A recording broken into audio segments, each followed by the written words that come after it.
Today we are going to discuss our next topic in chapter 3, that is plant kingdom, for class 11 students, and this topic is gymnosperms. Okay, in our previous videos we have learnt about Thallophyta, Bryophyta and Pteridophyta, right? So now today our topic is gymnosperms. Let's talk about gymnosperms. Actually gymnosperms फेलोरिगम्स में आते हैं, यानी gymnosperms का अगर हम word को analyse करें तो जिम्नोस मीन्स होता है नेकेड, अनकवर्ड, एक्सपोज्ड, राइट, और स्पर्मा मीन्स सीड. तो जिम्नोस्पर्म्स बेसिकली वो प्लांट्स होते हैं जिनके सीड्स हमेशा नेकेड होते हैं, या जिनके सीड के ऊपर, जिनके ओव्यूल के ऊपर बिफोर फर्टिलाइजेशन और आफ्टर फर्टिलाइजेशन किसी प्रकार की कोई ओवरी बॉल नहीं पाई जाती. Okay, so because of this their seeds are always naked and uncovered, and this is called as gymnosperms because they have exposed seeds. Okay, even before fertilization as well as after fertilization. Now next thing is gymnosperms में जो ज्यादातर plants हैं वो कुछ shrubs हैं और कुछ medium size के प्लांट्स भी इंक्लूडेड है और कहीं कहीं कुछ टॉल ट्रीज भी शामिल हैं, जिसमें एक एग्जांपल है सिक्वाया जाइगेंटिया का. Sequoia gigantea is one of the most, we can say one of the tallest tree. Okay, so its height reach maximum up to 100 meters, more than 100 meters.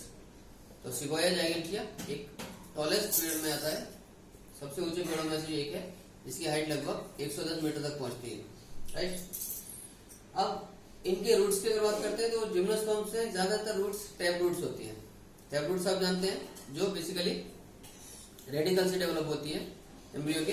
तो radical से develop होने वाली roots को tap roots कहते हैं. तो gymnosperms के case में रूट्स ज्यादातर टैप रूट्स पाई जाती है, और कहीं कहीं कुछ ऐसे प्लांट्स हैं जिनमें इन रूट्स के साथ कुछ फंगस का एसोसिएशन भी पाया जाता है, जिसको हम, इस एसोसिएशन को हम नाम देते हैं mycorrhiza. Mycorrhiza, rhiza means a kind of root-like structure and myco is used for fungus. तो आप इस वर्ड को भी एनालाइज करके समझ सकते हैं, फंगस जब रूट्स के साथ, राइट.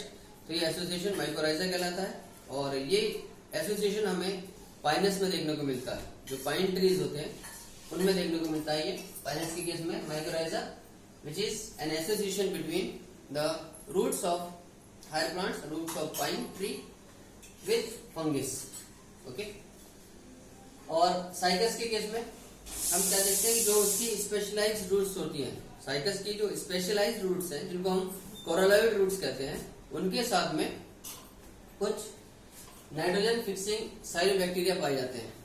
तो इसमें नाइट्रोजन फिक्सिंग साइनोबैक्टीरिया का एसोसिएशन पाया जाता है साइकस के केस में कोरोलॉइड रूट्स के साथ. Okay, next point is stems. इनके दोनों कंडीशंस के हैं, कहीं कहीं ब्रांच सिस्टम्स पाए जाते हैं, कहीं कहीं अनब्रांच सिस्टम्स पाए जाते हैं. जो अनब्रांच सिस्टम्स है वो साइकस में देखने को मिलता है, अनब्रांच सिस्टम होता है साइकस का, और जो ब्रांच सिस्टम है वो हम पाइनस के पेड़ में और सेड्रस के पेड़ में इनमें देखते हैं. ठीक, अब मैं बात करता हूँ लीव्स की. तो आप जानते हैं कि जो जिम्नोस्पर्म्स है बेसिकली खासकर जो कोनिफर्स है उनकी लीव्स तो नीडल लाइक लीव्स होती है, यानी because of short availability of water इनकी लीव्स में जो नीडल लाइक फॉर्म स्ट्रक्चर इसलिए बनाया जाता है, ये ज्यादा ब्रॉड सरफेस की लीव्स नहीं होती हैं, क्योंकि ये वाटर के ट्रांसपिरेशन को काफी हद तक मिनिमाइज कर सके. In order to conserve water in the plant body, their leaves are found of very narrow surface. Okay, so cycas के केस में जो पिन्नेट लीव्स होती हैं एक्चुअली वो परसिस्टेंट होती है और कुछ सालों तक उस साइकस के पेड़ में टिकी रहती है. दे आर persistent pinnate leaves. So next जो जिम्नोस्पर्म्स है, जिम्नोस्पर्म्स के केस में लीव्स एक्चुअली काफी मॉडिफाइड है, काफी स्पेशलाइज्ड है, और जो कि extremes of temperature, extremes of humidity और एक्सट्रीम्स ऑफ विंड को टॉलरेट करने में, विथस्टैंड करने में कैपेबल है. Okay, next conifers. कोनिफर्स के केस में जो उनकी पत्तियां हैं वो बहुत महीन, बहुत पतली और we can say narrow lamina वाली होती है. दे आर नीडल लाइक लीव्स, और इन नीडल लाइक लीव्स में थिक क्यूटिकल पाया जाता है, और संकन स्टोमेटा पाए जाते हैं। Sunken stomata means their stomata are deeply arranged, their stomata are present in depth, okay, in the leaves. तो इस वजह से भी थिक क्यूटिकल की कवरिंग होने की वजह से, संकन स्टोमेटा होने की वजह से इनके अंदर जो वाटर की अमाउंट है वो काफी हद तक कंजर्व कर ली जाती है, वाटर के ट्रांसपिरेशन को काफी हद तक रिड्यूस किया जा सकता है by this process, by this structures. Next अब हम बात करते हैं इनके स्पोर्स की। तो जिम्नोस्पर्म्स ज्यादातर हेटेरोस्पोरस होते हैं, यानी ये अलग अलग प्रकार के मेल और फीमेल स्पोर्स प्रोड्यूस करते हैं। और ये जो इनकी स्पोरेंजिया है, ये जानते हैं कि हम स्पोरेंजिया में ही स्पोर्स बनते हैं। तो स्पोरेंजिया को और जो उनके स्पोर्स हैं उनको अलग अलग मेल और फीमेल कैटेगरी में डिवाइड किया जा सकता है। जैसे माइक्रोस्पोरोफिल्स, ये एक्चुअली मेल कोन का नाम है। माइक्रोस्पोरोफिल्स का जो स्पाइरल अरेंजमेंट होता है अराउंड एन एक्सिस, ये हमारा मेल कोन या मेल स्ट्रोबिलाई या हम कह सकते हैं माइक्रोस्पोरेंजिएट, इसको बोलते हैं। तो एक्चुअली जो मेल कोन और फीमेल कोन्स है यहाँ पे जिम्नोस्पर्म्स के केस में, ये इसका स्पेसिफिक फीचर है। यहाँ स्ट्रोबिलाई, मेल स्ट्रोबिलाई या फीमेल स्ट्रोबिलाई कह सकते हैं, या मेल कोन और फीमेल कोन्स यहाँ बनते हैं। और ज्यादातर पाइनस के केस में तो ये मेल और फीमेल स्ट्रोबिलाई, मेल और फीमेल कोन्स एक ही प्लांट पर होते हैं, ठीक है। लेकिन साइटस के केस में ये अलग अलग ट्रीज पे, अलग अलग प्लांट्स में, ट्रीज पे देखने को मिलते हैं। तो जो हमारा माइक्रोस्पोरेंजिएट या मेल स्ट्रोबिलाई या मेल कोन है, वो एक्चुअली क्या है कि कई सारे माइक्रोस्पोरोफिल्स का एक स्पाइरल अरेंजमेंट है अराउंड एन एक्सिस, और वो माइक्रोस्पोरोफिल्स माइक्रोस्पोरेंजिया को बियर करते हैं। और माइक्रोस्पोरेंजिया के अंदर माइक्रोस्पोर मदर सेल्स के थ्रू माइक्रोस्पोर्स बनते हैं, राइट। तो इसलिए ये लिखा हुआ है यहाँ पे microsporophylls bear microsporangia and they are called as male strobili और माइक्रोस्पोरेंजिएट, और we can say male cone, okay. चलिए अब बात करते हैं थोड़ा माइक्रोस्पोर की। तो माइक्रोस्पोर्स जैसा हमने देखा कि माइक्रोस्पोरेंजिया में डेवलप हुए थे, और ये माइक्रोस्पोर्स आगे चल के फाइनली जो मेल गैमेटोफाइट है उसको प्रोड्यूस करते हैं। और जिम्नोस्पर्म्स के केस में जो मेल गैमेटोफाइट है वो हाईली रिड्यूस्ड होता है, बहुत कमजोर और हाईली रिड्यूस्ड। इस मेल गैमेटोफाइट को ही आगे चल के हम पॉलन ग्रेन बोलते हैं। So we can say this is pollen grain which gets developed through microspores and it is a very highly reduced in the form। अब पॉलन ग्रेन्स जो कि माइक्रोस्पोरेंजिया डेवलप होते हैं, जैसे मैंने अभी बताया आपको कि माइक्रोस्पोरेंजिया के अंदर वो पॉलन ग्रेन्स माइक्रोस्पोर्स यानी डेवलप होते हैं। और वक्त आने पर ये माइक्रोस्पोर्स रिलीज होके प्लांट से, फिर यानी ये पॉलन ग्रेन्स रिलीज होकर प्लांट से फिर ये उस आर्चिगोनियम की तरफ जाते हैं जो फीमेल स्ट्रक्चर है। और आर्चिगोनियम के अंदर जो मेगास्पोरोफिल्स है उसके अंदर जो ओव्यूल है, उस ओव्यूल के मौत पर जाके ये फीमेल गैमीट से, फीमेल सेल से एसोसिएट हो जाता है, फ्यूज कर जाता है, और फ्यूजन के बाद उसमें जाइगोट फॉर्मेशन होगी और फर्दर जो नया प्लांट है वो डेवलप होता है, ओके, स्पोरोफाइट्स बेसिकली। तो जो फीमेल, अब बात करते हैं फीमेल स्ट्रोबिलाई या फीमेल कोन की। फीमेल कोन या फीमेल स्ट्रोबिलाई, इन पे मेगास्पोरोफिल्स पाए जाते हैं।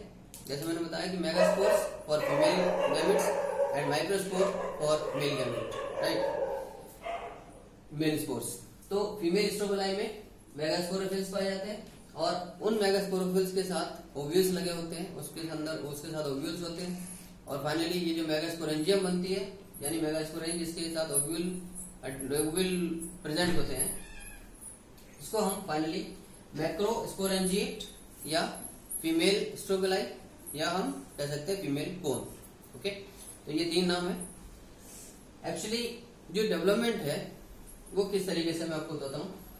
देखिए, प्लांट में न्यूसेलस की कुछ सेल्स में से स्पेशलाइज्ड सेल्स डिफरेंशिएट हो जाती है मेगास्पोर मदर सेल के रूप में।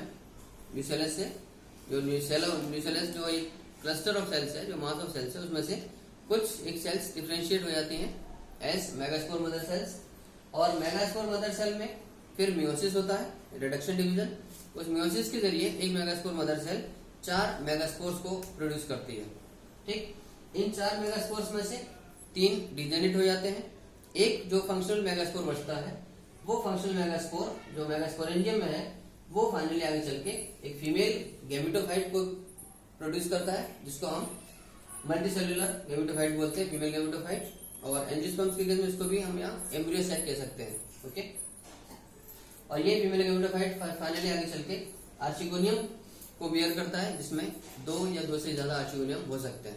ओके, और आप जानते हैं कि इसमें आर्चिगोनियम में पहुंच के जब वो ओव्यूल के साथ मिक्स होगा, फ्यूज करेगा मेगास्पोर के साथ, ओव्यूल के साथ जब फिक्स होगा वो pollen grain, further zygote formation होगी, डिप्लॉइड स्ट्रक्चर बनेंगे और उसके बाद फिर वो स्पोरोफाइट फॉर्मेशन हो जाती है। ओके, तो जो एक्चुअली कोन्स हैं, कोन्स क्या है, ये मेल और फीमेल दोनों कोन्स हो सकते हैं। और मेल कोन में माइक्रोस्पोरोफिल्स का अरेंजमेंट है, फीमेल कोन में मेगास्पोरोफिल्स का अरेंजमेंट है। ठीक, और माइक्रोस्पोरोफिल्स में माइक्रोस्पोरेंजिया पाए जाएंगे, मेगास्पोरोफिल्स में मेगास्पोरेंजिया पाए जाएंगे, और उन्हीं के थ्रू फिर मेगास्पोर और माइक्रोस्पोर्स का फर्दर रिलीज होता है, फर्दर फॉर्मेशन होता है। और जैसा कि आप जानते हैं कि जिम्नोस्पर्म्स फेंडोरोगेम्स हैं, और इसके बाद अब नेक्स्ट कैटेगरी हमारी इस चैप्टर के लास्ट टॉपिक आएगा, that is angiosperms, and that we will discuss in our next class. So guys, till then keep watching videos, keep studying honestly, stay safe, God bless you, thank you.